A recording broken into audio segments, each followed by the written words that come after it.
Segunda Timoteo capítulo 4.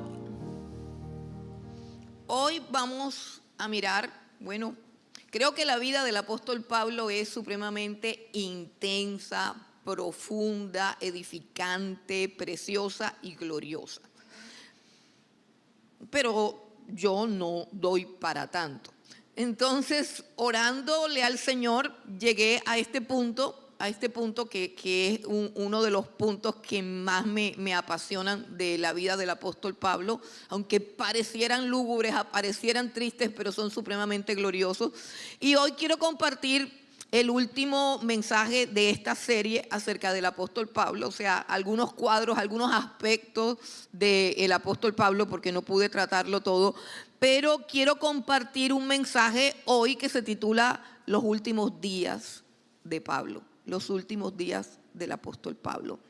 Y para mirar cómo fueron sus últimos días, pues simplemente vamos a sus últimas palabras que el Espíritu Santo guió para que quedaran plasmadas aquí y pudiéramos ver toda esa grandeza de la gloria de Dios cuando se manifiesta en un hombre que se rinde a la voluntad de Dios, en un hombre que no titubea, que no pelea con Dios, sino que se rinde. Recuerden cómo comenzó la vida del apóstol Pablo. El Señor Jesús le decía: dura cosa te es dar coces contra el aguijón. Cuando él dejó de pelear con Dios y se rindió por completo, la gloria de Dios se manifestó en su vida. Y de esa manera Dios nos enseña en su palabra que cuando nos rendimos a su voluntad, Él puede hacer que nuestra vida sea supremamente gloriosa, edificante y fructífera para todos los que nos rodean. Vamos a segunda de Timoteo capítulo 4 y vamos a leer del versículo 5 hasta el 18. Dice: pero tú sé sobrio en todo, soporta las aflicciones, haz obra de evangelista, cumple tu ministerio, porque yo ya estoy para ser sacrificado y el tiempo de mi partida está cercano. He peleado la buena batalla, he acabado la carrera, he guardado la fe. Por lo demás, me está guardada la corona de justicia, la cual me dará el Señor, juez justo, en aquel día. Y no solo a mí, sino también a todos los que aman su venida. Procura venir pronto a verme, porque Demas me ha desamparado amando este mundo y se ha ido a Tesalónica. Crescente fue a Galacia y Tito a Dalmacia. Solo Lucas está conmigo. Toma a Marcos y tráele contigo, porque me es útil para el ministerio. A Tíquico lo envié a Éfeso. Trae cuando vengas el capote que dejé en Troas en casa de Carpo y los libros, mayormente los pergaminos. Alejandro el calderero me ha causado muchos males. El Señor le pague conforme a sus hechos. Guárdate tú también de él, pues en gran manera se ha opuesto a nuestras palabras. En mi primera defensa ninguno estuvo a mi lado, sino que todos me desampararon. No les sea tomado en cuenta. Pero el Señor estuvo a mi lado y me dio fuerzas para que por mí fuese cumplida la predicación y que todos los gentiles oyesen. Así fui librado de la boca del león. Y el Señor me librará de toda obra mala y me preservará para su reino celestial. A Él sea gloria por los siglos de los siglos. Amén. Bueno, la vida, como decía, del apóstol Pablo es supremamente emocionante y también lo fue su final. ¿Cómo fueron exactamente sus últimos días? No se sabe. Hay algunas fuentes extrabíblicas, históricas y bastante respetables que nos dicen que él fue decapitado en la época de la persecución bajo Nerón. Pero independientemente, aquí tenemos de su propia mano, de su propia autoría, cómo fueron esos últimos días que él vivió en esta tierra. Haciendo un resumen, porque no pudimos abarcarlo todo, pero haciendo un resumen rápido, el apóstol Pablo, después de 3 grandes y poderosos viajes misioneros donde fundó aproximadamente 20 iglesias, él viaja a Jerusalén. Viaja a Jerusalén, el lugar que será, al igual que para el Señor Jesucristo, el lugar donde sus adversarios, los religiosos, los fanáticos, los fariseos, lo estaban esperando. De la misma manera que el Señor Jesucristo dijo alguna vez que Ningún profeta puede morir fuera de Jerusalén. Jerusalén, que matas a tus profetas y apedreas a todos los que te son enviados. Bueno, de esa misma manera el apóstol Pablo encontró el final de sus días y el cumplimiento completo de su misión cuando viaja a Jerusalén, y allí es donde la persecución encarnizada logra apresarlo, lo que siempre ha querido, logra apresarlo. Pero el apóstol Pablo nunca, ni siquiera preso, dejó de ser un ministro del evangelio. Como él mismo lo dijo, porque la palabra de Dios no está presa y no puede ser apresada nunca, jamás. Bueno, quiero que miremos 3 aspectos de este pasaje. Estos 3 aspectos son la crisis que él vivió en los últimos días, la satisfacción y plenitud de su alma y su última petición, tanto para Timoteo como para todos los creyentes y en especial los que estamos aquí sentados en esta mañana. Miremos algo acerca de la crisis de sus últimos días. Hermanos, las personas que rodean al siervo de Dios son supremamente importantes y no tienen ni idea lo importante que son. Cuando Dios coloca personas al lado de un ministro, es porque tiene también un propósito, es porque es parte de la vida y de la historia de la iglesia y del desarrollo del reino de los cielos. Tu papel es supremamente importante con respecto al líder al lado del cual Dios te pone. Tú puedes ser el líder o puedes no ser el líder. Puedes tener un llamado a liderar o puedes tener un llamado a acompañar al líder. Y tú tienes que en la presencia de Dios mirar cuál es eso, porque eso es supremamente importante. Las personas que rodean al líder son importantes para el desarrollo de ese ministerio que Dios le ha encomendado y para la salud emocional de ese líder.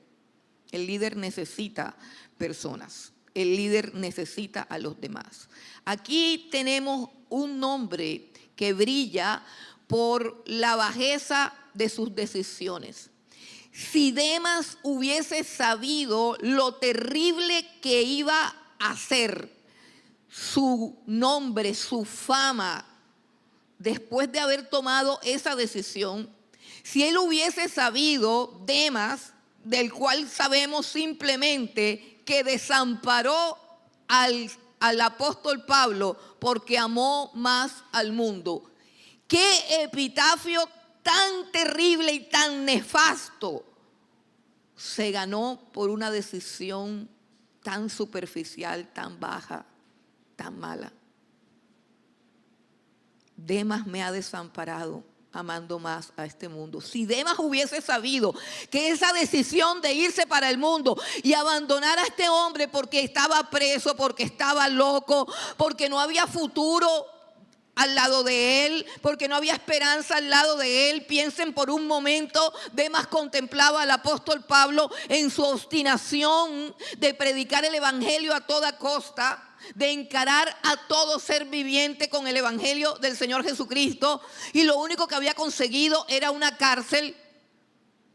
Y Demas estaba allí pensando en si lo mejor no era vivir la vida, como dice el cantante, disfrutar la vida, como dice la ideología de nuestros tiempos.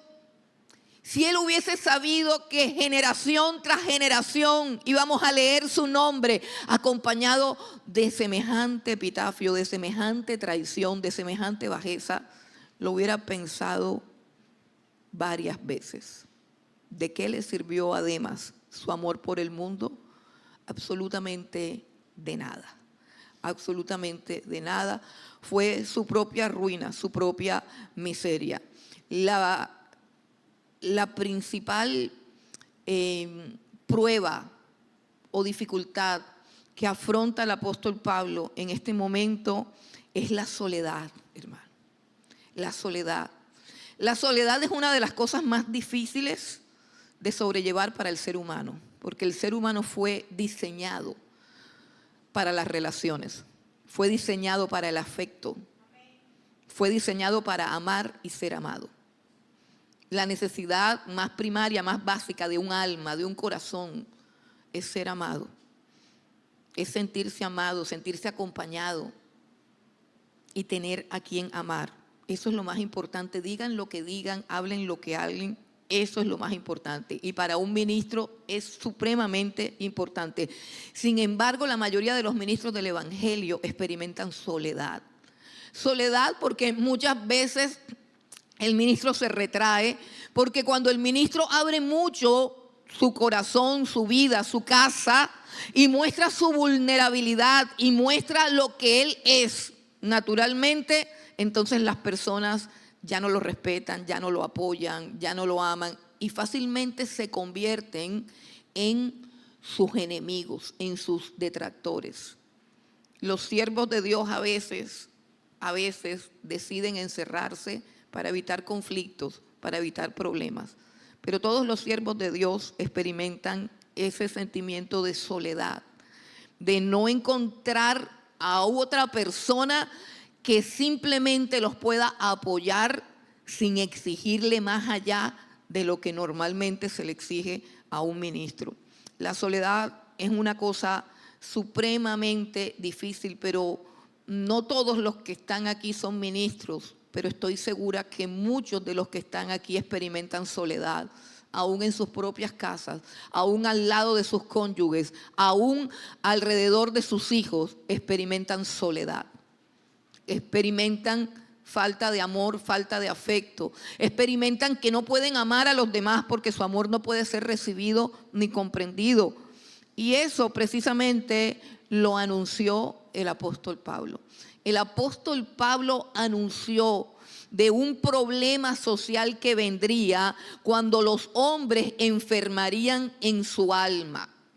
Hoy la psicología nos está hablando acerca de una enfermedad psicológica, de un síndrome, como un desperfecto en la afectividad humana y lo están llamando ahora el narcisismo. Está súper de moda, ¿cierto? Entonces hay una cantidad de psicólogos que están especializados, la mayoría de los psicólogos serios están especializados en el estudio de la personalidad narcisista.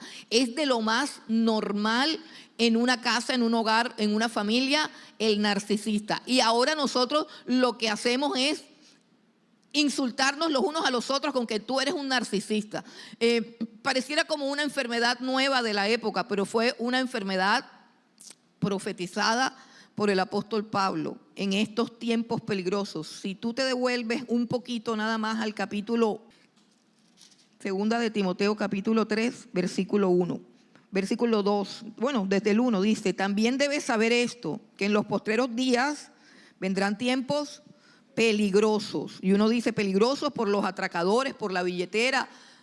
No, ese no es el peligro. Porque te quitan la billetera y pues, sí, eso es un golpe. Es un golpe en la economía. Pero eso no es tan grave como que te quiten el afecto, te quiten el amor. No es tan grave como que te encuentres completamente solo, durmiendo con el enemigo y que no tengas con quién hablar. Que no tengas a nadie que te entienda, que te comprenda y que no te importe la vida de los demás. Eso es lo más peligroso. Y esos son los tiempos que estamos viviendo. Versículo 2, porque vendrá hombres amadores de sí mismos, avaros, vanagloriosos, que se jactan, soberbios, blasfemos, mire esto, desobedientes a los padres. Cualquiera pensaría, ay, pero ¿y eso qué tiene de nuevo? Desobedientes a los padres. No sé cuántos hijos hay acá. Yo fui desobediente a los padres. ¿Es que acaso en tiempos del apóstol Pablo no existía eso? Pues sí existía, pero no tanto como ahora. Y es peligroso ser desobediente a los padres. Sí, hermanos, es muy peligroso. La base y el fundamento del éxito de una persona tiene que ver con la honra que le da a sus padres. Cuando no prosperamos en la vida, cuando no salimos adelante, quizás esas cosas tienen conexión porque hay principios establecidos en la palabra. Honra a tu padre y a tu madre para que seas de larga vida y te vaya bien. entonces sí es peligroso desobedecer a los padres. También dice que son ingratos, que son impíos, que no tienen afecto natural. O sea, el afecto natural es ese, el afecto que le tengo a mi papá, el afecto que le tengo a mi mamá, el afecto que le tengo a mis hermanos, el afecto que le tengo a mis compañeros, el afecto que le tengo a mis hermanos de la congregación. Eso es un afecto natural. ¿Por qué natural? Porque el ser humano fue diseñado afectuosamente, es decir, para tenerle cariño al perrito de la casa, para tenerle cariño al vigilante de la oficina, para tenerle cariño al señor que le limpia el carro, tenerle cariño a las personas con las que nos relacionamos, cariño, afecto, fuimos diseñados así, pero ahora no podemos decir ni gracias, ni hola, ni buenos días, ni estrechar una mano, somos como zombies, el único afecto que tenemos es por el celular. Hermano, qué tristeza. Qué tristeza, lo único que sobamos, lo único que interactuamos es un aparato tan frío como nuestros propios corazones. Esa es la época más peligrosa y es la que estamos viviendo. Es la que el apóstol Pablo vio, porque cuando él quería conversar con alguien, lo miraba a los ojos, hacía contacto físico con la persona. Ahora no, ahora le mandamos un WhatsApp. Y un muñequito que reemplaza el abrazo.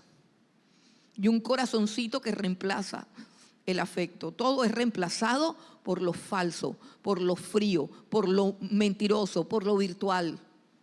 Claro que es un tiempo peligroso. Nos hemos convertido en máquinas, nos hemos convertido en robots, en personas que carecen por completo de empatía. La empatía es la capacidad de ver al otro, analizarlo, considerarlo y sentir con él. Y además conectar con él, conexión con el otro. Conexión visual, conexión verbal, conexión física. Eso se llama empatía. Hola, ¿cómo estás? Hagamos la prueba. Dale la mano al que tienes a tu lado ahora. Estréchale la mano. Míralo a los ojos, míralo a los ojos. ¿Cómo te cuesta de trabajo? ¿Te cuesta trabajo? A ver, nadie puede sostener la mirada. Enseguida voltearon. Vuelve a hacerlo y sosténle la mirada. A ver, sosténle la mirada. Qué difícil es. Sosténle la mirada. Míralo a los ojos un rato. No le quites los ojos. No puedes. No puedes. Se llama empatía, hermanos. Es la enfermedad del siglo. Ausencia de empatía. Yo estudié unos años psicología y cuando estudiábamos el asunto del psicópata, ¿qué es un psicópata? Un psicópata está definido en psicología como un individuo que tiene la afectividad plana. En psicología se consideraba que la afectividad son como unas curvas, es decir, amamos más a algunos, menos a otros, amamos más unas cosas, nos mueven más unas cosas, nos mueven menos otras cosas. Hay rostros que nos producen alegría, nuestro corazón se enciende de alegría, ¡ay, vino fulano, ay, qué rico! Hay rostros que no nos producen nada, hay otros que nos producen apatía. Uy, ya llegó el tipo ese que es artera, qué fastidio, porque no se ha ido para otra iglesia. Ay.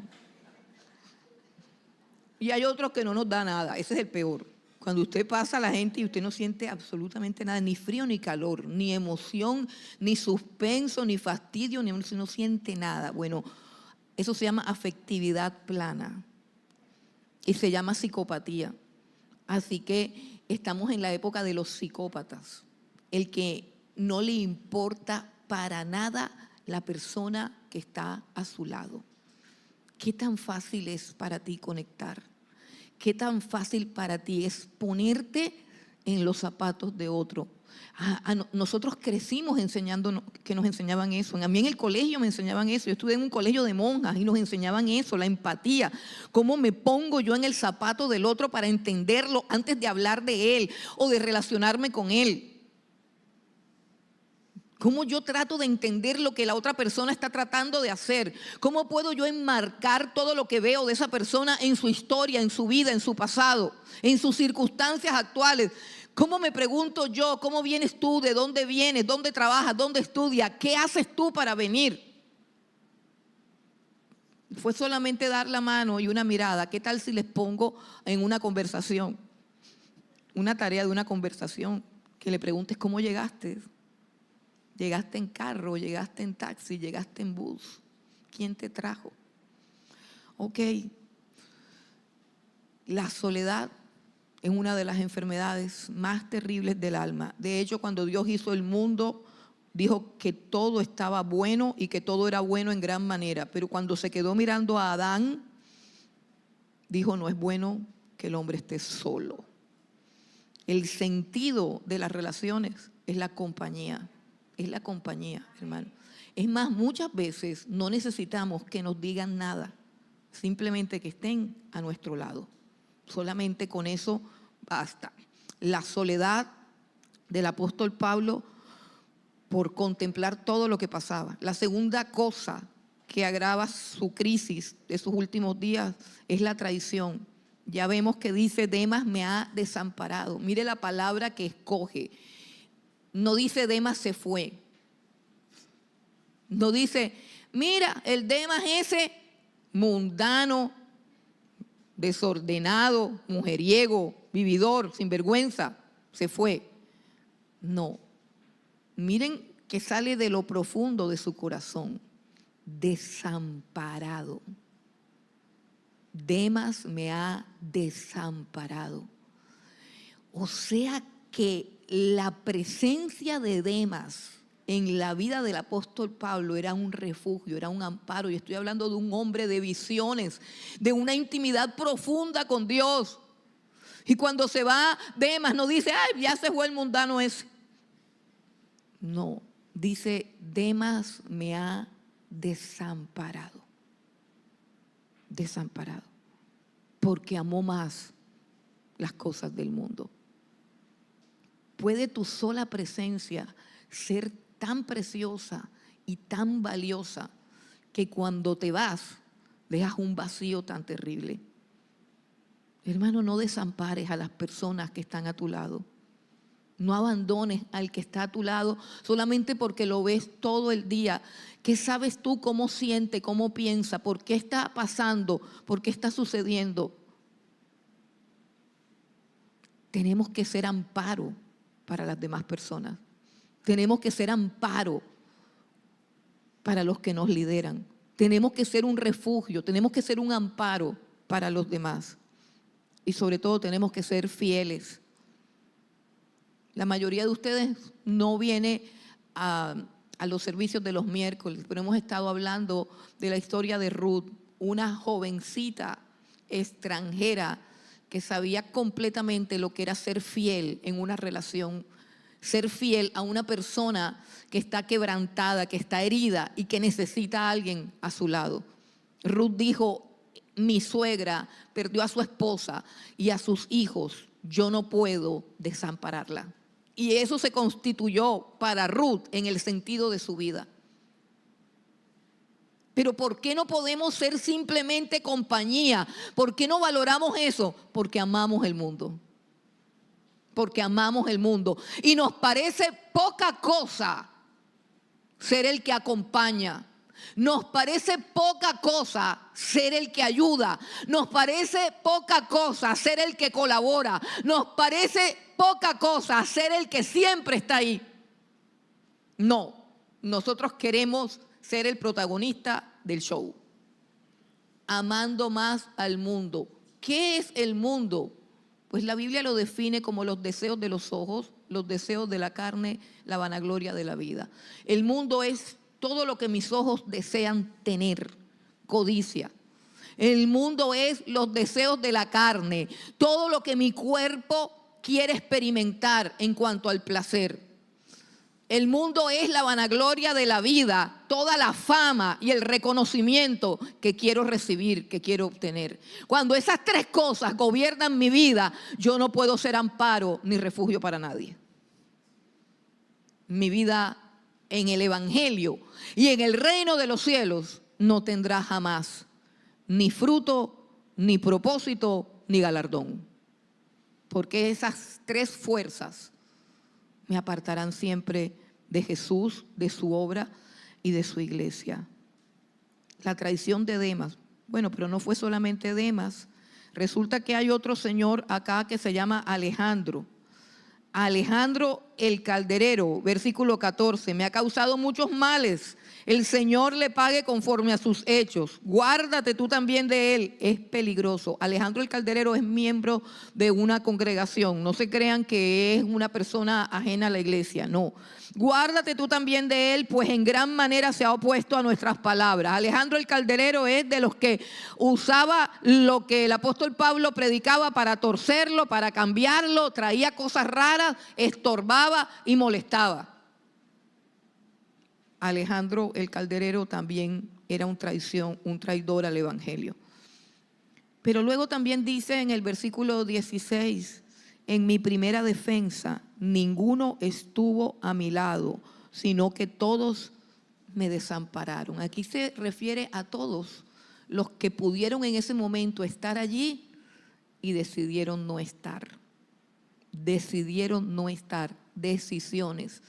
La decisión de Demas, la decisión de Alejandro, la decisión de todos. Lo que tú decidas con respecto a la obra de Dios te será anotado en el cielo. Lo que tú decidas. Hermanos, si decides quedarte y seguir luchando, gloria a Dios. Pero si decides irte y desamparar a los que te necesitan, tu nombre va a quedar manchado por la eternidad. Así de sencillo, hermano, así de sencillo. Decide ser como Lucas. Dice, solo Lucas está conmigo. Solo Lucas. Versículo 11. Solo Lucas está conmigo. Sí, es que Lucas era médico, recuerdan. Y no solamente era un médico del cuerpo, sino que era un médico del alma. Lucas, como médico, sabía que el alma de Pablo necesitaba el refrigerio de su presencia, de su ayuda, de su amistad. Aunque Lucas no era el gran apóstol, pero llegó a ser grande, hermano. Cuán honroso fue Lucas, un gran escritor. Pero más que escritor y más que médico, un compañero fiel. Miren que si decimos gran escritor, uno enseguida piensa en los Grammys, en el Nobel, en premios. Si decimos un gran médico, también pensamos en honores. Pero si decimos un fiel compañero, eso sí como que... Pero la grandeza de Lucas está aquí en este pasaje. Él se quedó con Pablo. Se quedó hasta el final. Y dice, solo Lucas está conmigo. Él tiene una necesidad. El apóstol Pablo está necesitado de afecto y de compañía. Y lo declara ampliamente. Versículo 9. Le dice a Timoteo, procura venir pronto a verme. Procura venir pronto a verme. Hermano, necesitamos vernos. No se acostumbren a la soledad. No te acostumbres al aislamiento. No es bueno. No hace crecer. Te limita, te degrada, te empequeñece. Sé grande. Busca a la gente. Busca a la gente. Busca a la gente. Ven pronto a verme. Procura. Dice, procura venir pronto a verme. Está necesitado de verlo. Simplemente, ¿qué puede pedir un preso que ya ha sido condenado a muerte? Y él dice, lo que quiero es verte. Dice Timoteo, solamente quiero verte.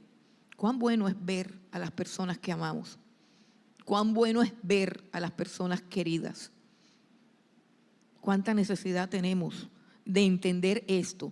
No solamente de mi persona para ustedes, sino de ustedes para mi persona. Es decir, no solamente desde el punto de vista egoísta. Yo necesito verlos, sino que también pienses, yo soy una persona que puedo mostrarme al otro. Es decir, puedo ser una persona que se deje ver. Puedo ser una persona que con su presencia aliente el corazón de los demás. Su presencia sola alienta el corazón de los demás. Cada uno de los que está sentado en una silla es un aliento. Es un aliento, es una fortaleza, es un consuelo, es una inspiración. Tú que estás sentado en esa silla, haces mucho estando en esa silla. Y los que por algún momento se ausentaron, producen un vacío frío, doloroso, triste. Tu ausencia produce dolor, tristeza, soledad. Necesitamos entender cuán valiosa es la presencia de cada uno de los otros. Mi presencia es valiosa y la presencia de cada uno de ustedes es valiosa. El apóstol Pablo experimentó frío. Dice el versículo 13, está pidiendo que le traigan un capote que dejó en Troas. Tiene frío, está en una cárcel, está frío y necesita abrigo. Además, necesita también la palabra de Dios. En los momentos más oscuros de la vida, abrir la Biblia y leer un salmo y proclamarlo en voz alta es el remedio más poderoso para la soledad, para la tristeza, para la depresión. Es automático, es mágico, como lo quieran llamar. Usted está en la profundidad de su depresión, de su tristeza, de su soledad. No hay nadie, no puede llamar a nadie, nadie lo puede abrazar, nadie lo puede consolar. Usted está completamente solo. Abra la Biblia, lea un salmo y inmediatamente la palabra de Dios, la presencia de Dios y el poder de su espíritu van a levantar su alma. Inmediatamente. Haga la prueba y me cuenta. La necesidad de la palabra de Dios. Él dice, tráeme los pergaminos, tráeme los libros. Yo necesito comer palabra. Y ya está sentenciado a muerte. En ese momento ya él sabe que se perdió la causa. En ese momento él sabe ya que le queda poco tiempo. Pero el tiempo que me queda, dice el apóstol Pablo, voy a alimentar mi alma con la palabra de Dios.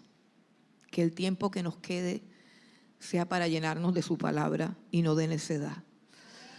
Pero a pesar de digamos, esa circunstancia o ese ambiente tan lúgubre de tristeza, de soledad, de traición, de decepción, de frío, de carencias, en medio de eso, el alma del apóstol Pablo experimenta una satisfacción infinita, una plenitud.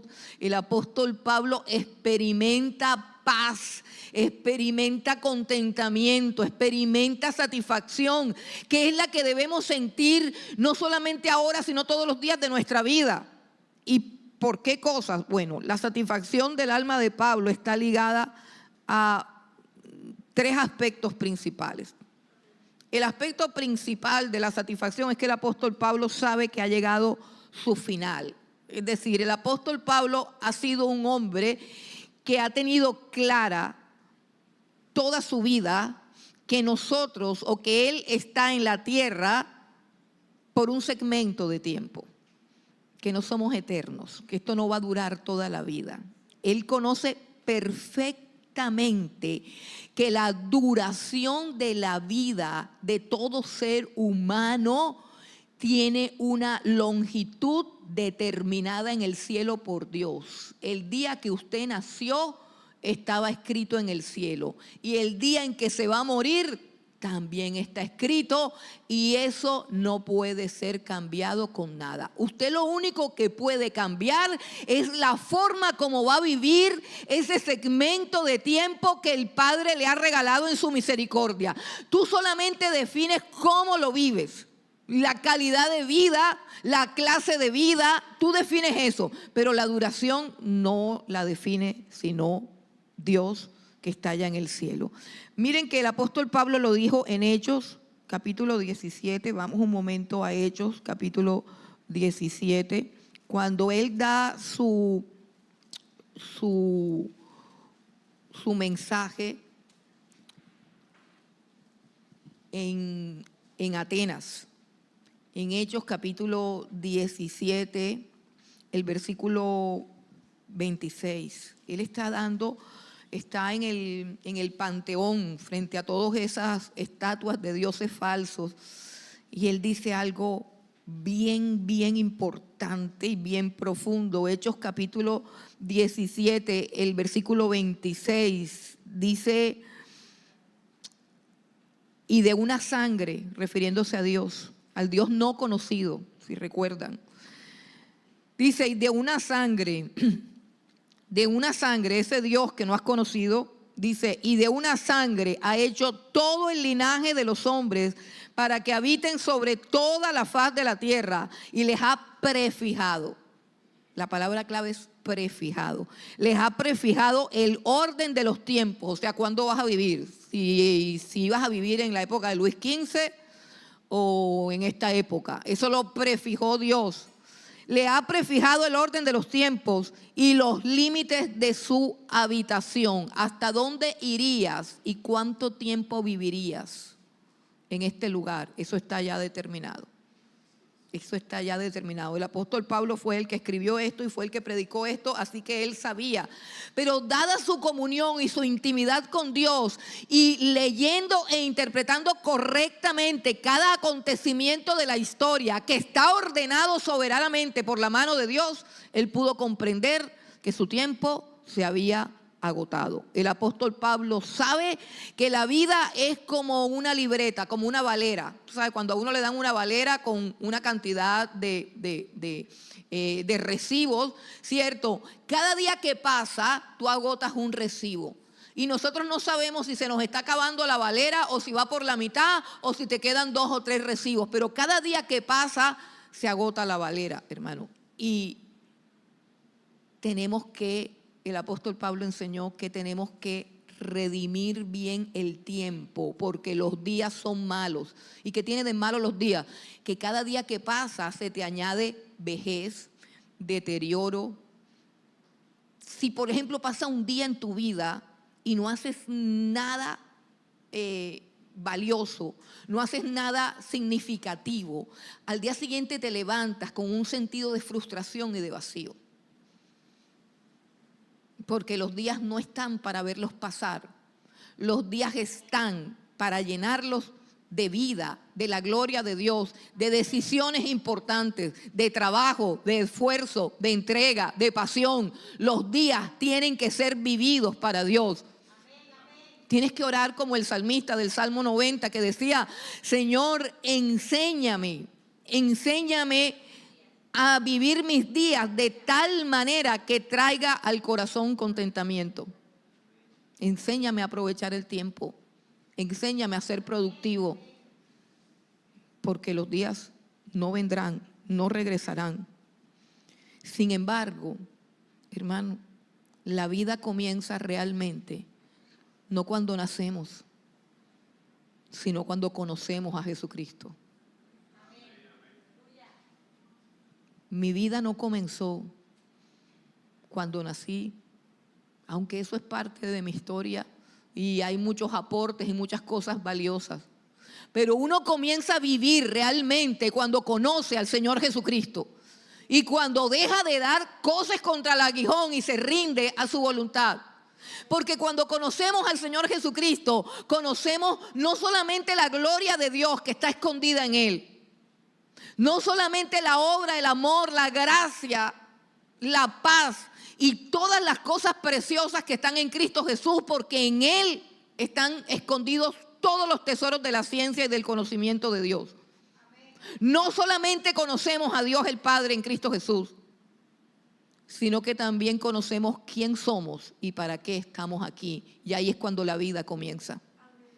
Ahí es cuando la vida comienza, cuando entiendes tu propósito en esta tierra, cuando comienzas a vivir según ese propósito, cuando comienzas a caminar, como cantábamos ahora, guíame en tu recta dirección. Cuando Dios pone sus ojos sobre ti, conforme a su promesa, sobre ti pondré mis ojos, te haré entender, te mostraré el camino por donde debes andar. Ahí es cuando comienza la verdadera vida, cuando comienzas a caminar en la voluntad de Dios, cuando abres el libro y tienes guía, tienes dirección, no estás a tientas, tienes una lámpara y caminas firme y caminas seguro. Ahí comienza la vida, ahí los días tienen valor, tienen sentido, tienen significado y aportan fruto, aportan para el reino. Ahí es cuando tienes trascendencia. Ahí es cuando tienes poder, cuando tienes sabiduría, cuando tienes riquezas. La vida comienza con Cristo Jesús. Ahí descubres tu propósito, tu significado y tu función en esta tierra. No desperdicies tu vida. La segunda cosa es que además de que sabe que ha llegado a su final, está satisfecho con su vida, hermano. Está satisfecho con su vida. Les cuento que no tengo reloj y no tengo ni idea qué hora es. Bueno, estamos súper bien de tiempo. Entonces puedo bajar la velocidad. Gloria a Dios. Además de que sabe que ha llegado a su final, está satisfecho. Porque qué terrible es saber que llega al final, pero no está satisfecho. Ay, eso sí es grave, hermano. Que te digan que te quedan 2 meses y tú lo único que has hecho es rumbear y parrandear estilo Demas. Te has pasado toda la vida ignorando el llamado de Dios, burlándote de las cosas de Dios, aplazando todo. Ay, que te digan que te queda 1 mes o 1 semana si es grave, se te acaba la paz. Dices, ¿y ahora qué voy a hacer? ¿Cómo voy? El tiempo no se recupera. El tiempo no se recupera. Por eso los que se van a morir nunca se quieren morir. Nadie se quiere morir. Pero si todos sabemos que nos vamos a morir. La pregunta del millón es, ¿por qué si todos sabemos que lo único certero y cierto que tenemos que nos va a suceder es que nos vamos a morir? ¿Por qué cuando llega la hora la gente no se quiere morir? ¿Por qué? Por el peso de una vida sin significado, sin sentido, sin valor. Por el peso de la conciencia de que no has hecho lo que Dios te pidió que hicieras estando en esta tierra. Eso pesa mucho y eso quita la paz. Pero si es todo lo contrario, como en el caso del apóstol Pablo, ¿por qué él está satisfecho con su vida? El apóstol Pablo está satisfecho con su vida porque él ha peleado la batalla de la fe. Él ha peleado la buena batalla de la fe. Miren cómo lo dice en el versículo: he peleado la buena batalla. Hermano, la vida es una pelea. La vida es una batalla. Pero óyeme bien, hay batallas que no vale la pena pelear. Hay batallas que no debes pelear. Hay batallas que no debes pelear porque te van a traer cansancio, amargura, frustración. Hay cosas que tenemos que entregar. Hay cosas que debemos dejar. Los brazos de Dios son suficientes para sostenernos, sustentarnos, consolarnos, proveernos, defendernos. Los brazos de Dios son suficientes, hermanos. Hay batallas que no debes pelear. La única batalla que debes pelear es la batalla por tu fe. La batalla por la fe. Esa es la única batalla que debes pelear en esta vida. La vida es una batalla por la fe. En 1 de Timoteo, capítulo 6, versículo 12, el apóstol Pablo nos muestra claramente que se refiere a esta batalla.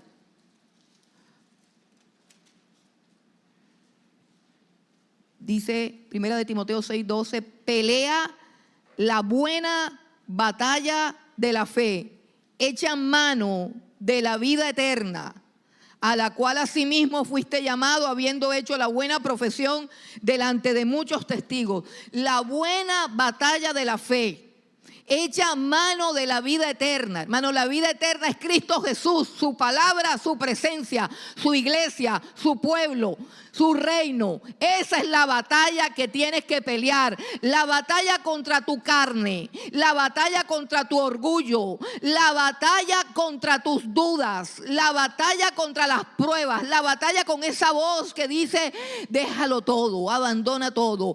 La batalla contra las voces de tu alma carnal. La batalla contra el pecado que combate en tus miembros. Esas son las batallas que debes pelear. Las batallas contra ti mismo, que boicoteas tus propios planes, tus propósitos, tus sueños, como lo quieran llamar. Tú mismo te maltratas, tú mismo te destruyes, tú mismo te traicionas, porque tú conoces para lo que Dios te ha llamado. Pero vez tras vez, caes en el mismo hueco, en el mismo pozo. La batalla que tienes que ganar es la batalla por salir a flote, la batalla por nadar en la fuente poderosa del Espíritu Santo de Dios, del poder de Dios, de su llenura, de su presencia, la batalla de la oración, la que das solito allá oscuro con tu carne que no quiere orar, que no quiere buscarte, la batalla de la fe, la batalla por meterte en la cabeza que la verdad es la que Dios dice, no la que el diablo te susurra cada día.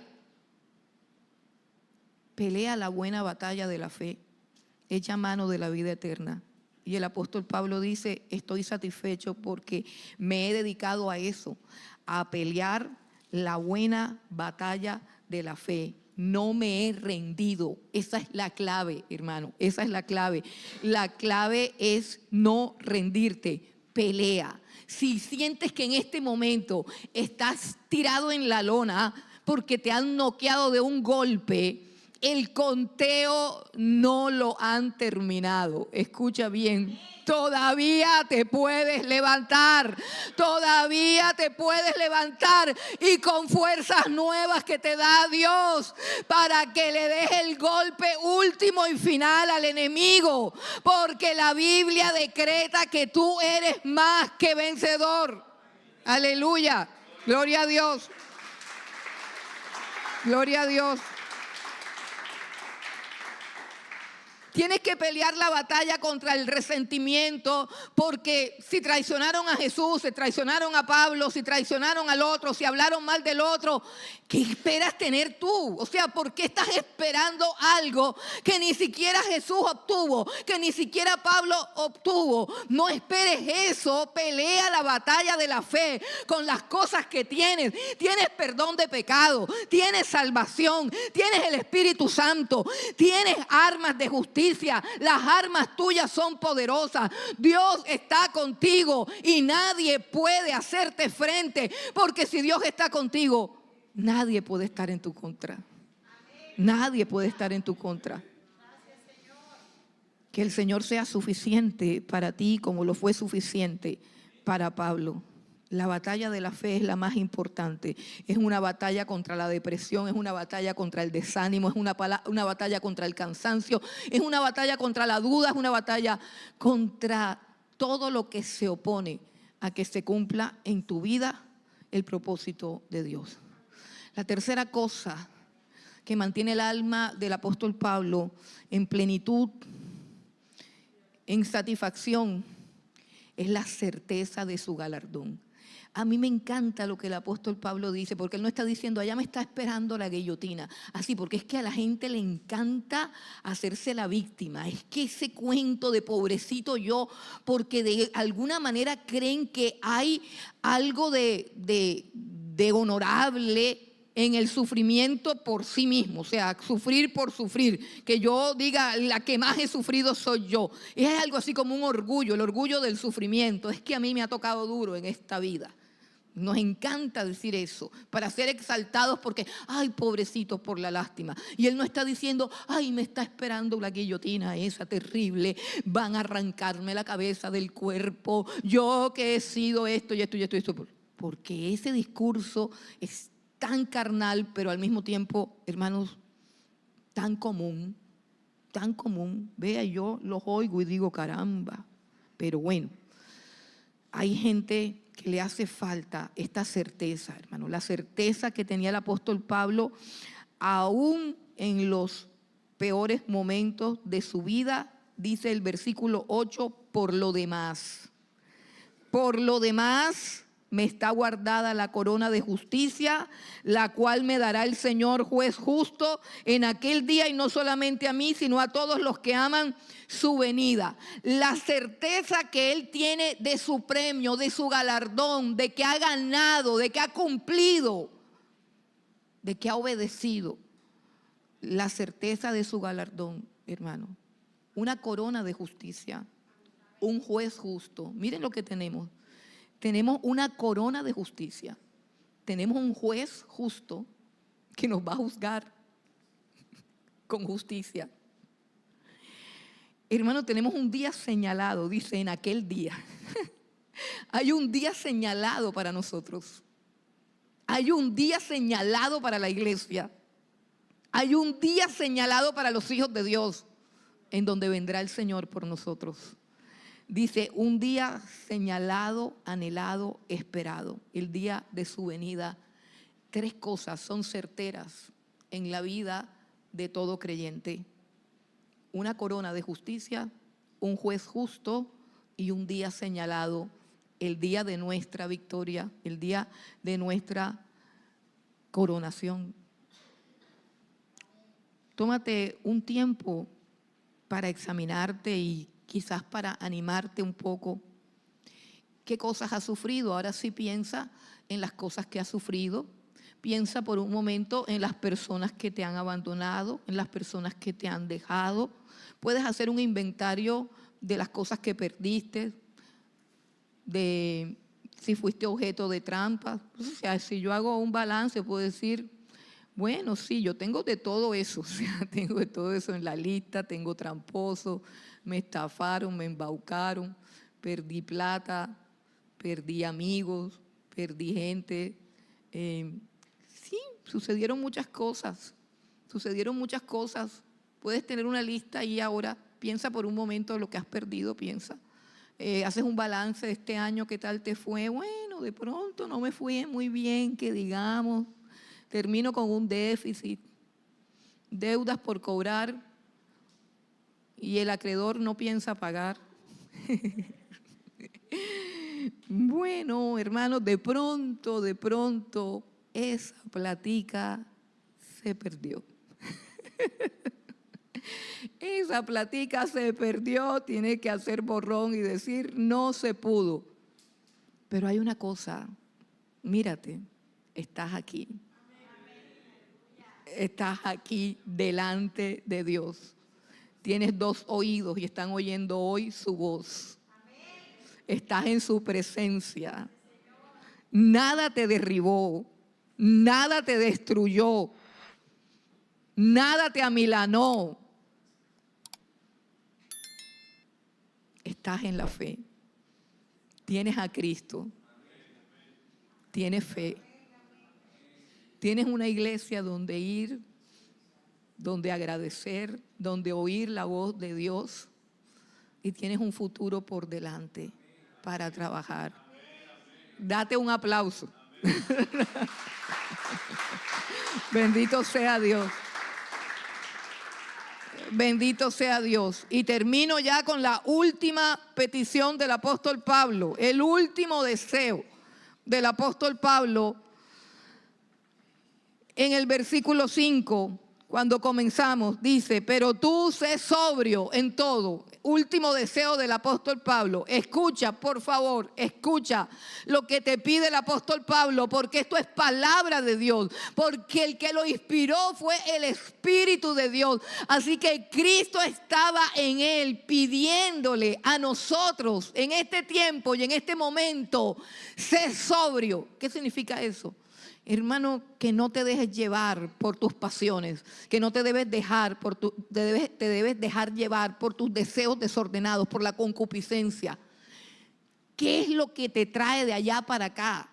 ¿Qué es lo que causa tus caídas? ¿Cuáles son los excesos? ¿Cuáles son las cosas que te dominan? Sé sobrio, córtalas de raíz. Sé sobrio. Sé sobrio. Sé sobrio. Segunda cosa, soporta las aflicciones. Soporta las aflicciones. El Señor Jesús no nos ofreció un jardín de rosas. Dijo: en el mundo tendréis aflicción. Él nos ofreció la victoria sobre la aflicción. Escucha, la promesa no es ausencia de aflicción. La promesa es victoria sobre la aflicción. En el mundo tendrás aflicción, pero confía, yo ya vencí al mundo. El mundo no te puede vencer, porque el mundo está vencido por el Señor Jesucristo. Y el que reina es Él. Que reine Cristo, no reine pues en vosotros lo terrenal. Que reine Cristo, vístete del Señor Jesucristo. Soporta las aflicciones. Dice: haz obra de evangelista. Evangeliza, hermano, evangeliza. Evangeliza, por favor, no te vayas sin tomar las tarjetas. Ves y evangeliza. Ves y evangeliza. Evangeliza y ora por las personas que evangelizan. Miren, hay tanta necesidad. Yo he estado ya 2 veces en un centro comercial y se acerca un muchacho joven y valiente. ¿Y sabes cómo se acerca él a las personas? Dice: ¿quieres que ore por ti? Hermano, esos son los valientes que necesitamos. Él se está exponiendo a que lo manden a pasear, a que le digan una grosería. Hermano, pero qué berraco ese muchacho. Solito, ahí no hay nadie. Porque a veces uno quiere, pero no lo acompañan, ¿cierto? Acabas de ver a tu hermanita Paola. Qué berraca, qué valiente. ¿Ah? Qué valiente. Es el espíritu que Dios le ha dado, es el mismo que tienes tú y el mismo que tengo yo. Hermano, vamos a agarrar esas tarjetas y a todo el que se nos atraviese le vamos a compartir de que tenemos un Dios grande y bueno que está esperando por ellos. La gente tiene necesidad. No le creas a la gente con su cara así de alegría. Todo es máscara, hermano. Todo es máscara. La sociedad que te muestra aquí la Biblia es una sociedad carente de afecto, carente de amor. Y las personas necesitan el amor de Cristo. Las personas necesitan el abrazo y la compañía. Ves a un centro comercial y te vas a dar cuenta de cuánta gente solitaria hay. Gente sola en una silla. Cuando veas a alguien solo en un centro comercial, acércate y dile: ¿me puedo sentar a tu lado? Le das una tarjeta. Hermano, te darás cuenta de que es la peor enfermedad que hay. Evangeliza. Soporta las aflicciones. Soporta las aflicciones. Y por último, dice el apóstol Pablo en el versículo 5, cumple tu ministerio. Cumple tu ministerio, hermano. ¿Cuál es tu ministerio? Yo no sé. Lo que Dios te ha entregado, hazlo y hazlo bien. Hazlo y hazlo bien. Hazlo y hazlo para su gloria. Tu galardón lo trae Él. Aquí no lo vas a encontrar. Él te ve. Te ve cuando te preparas. Te ve cuando lo buscas en secreto y te va a recompensar en público. Cumple tu ministerio. No te olvides quién eres. No te olvides a qué te llamó el Señor. Vuelve al primer amor. Vuelve a los inicios. Póstrate y dile al Señor: esta vez quiero hacerlo mejor.